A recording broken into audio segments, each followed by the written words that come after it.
On a Thursday, on almost the last day of the month of April, in the year 2021, I bring you blessings of good tidings from our memorial rock wall here in our backyard of High Country United Church of Christ.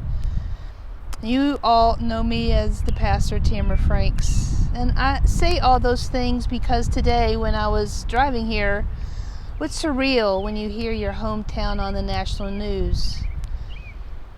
And I've been trying to do these videos on Tuesday or Wednesday, and when those times get blocked, I believe that the Spirit is in charge, or at least that's what I really hope, and it's not my own procrastination, because sometimes I don't know what I'm gonna video.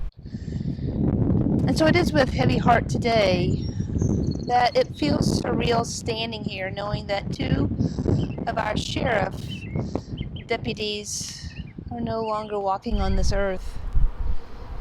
Yesterday I found out of the lockdown that was happening in the eastern part of our county, and I can't imagine the fear that was happening in those resides yesterday. I can't imagine what it was like to wake up this morning knowing that your spouse, your father, your cousin, your brother, your friend, your workmate, your colleague are no longer here, for they have given their life in the course of their work, in the course of their service to society. I am grateful this day for our law enforcement, for our fantastic sheriff's department that we have here in Watauga County. They do good work. It was only a little bit over 2 years ago that we have had Deputy Casey Miller in our very own sanctuary offering to us how he understood life and how he understood the call for us to be truly in community with all of our neighbors. And he told of the work that the Sheriff's Department had been doing with those who name themselves or find themselves homeless. And many of them have addictions. Many of them have mental illnesses that keep them from residing in any stable form of home or residence.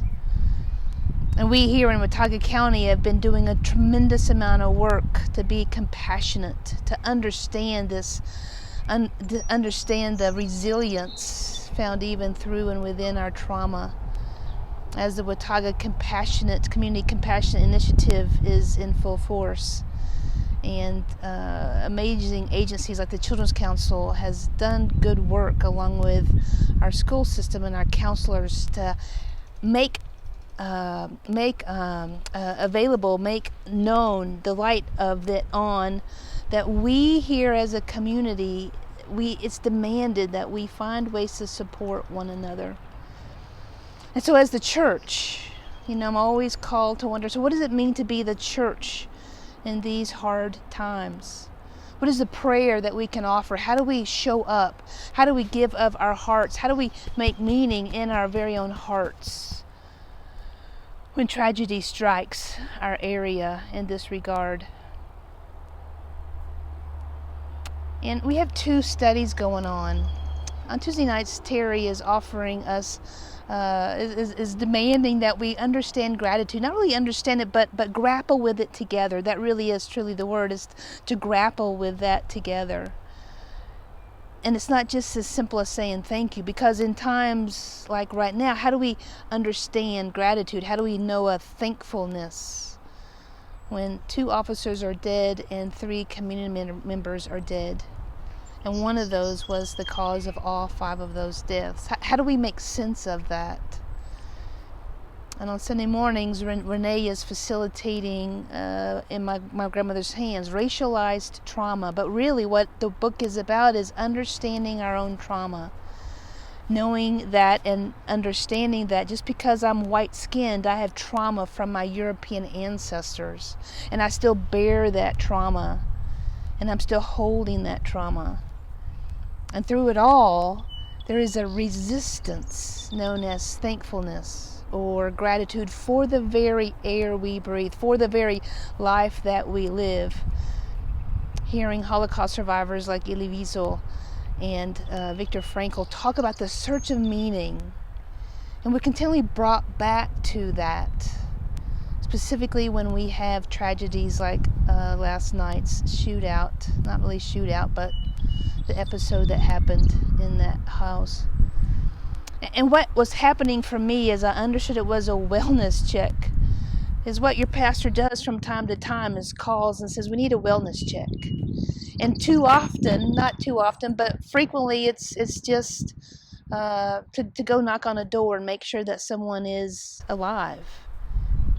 And unfortunately with our elderly, too often they're not alive. And so to go into a wellness check and to be ambushed and killed, there is a deep part of my heart that is aching and broken, and there is fear and anxiety that begins to bubble up. And the tears begin to gather in the back of my throat. So we're just going to breathe together as we did last week.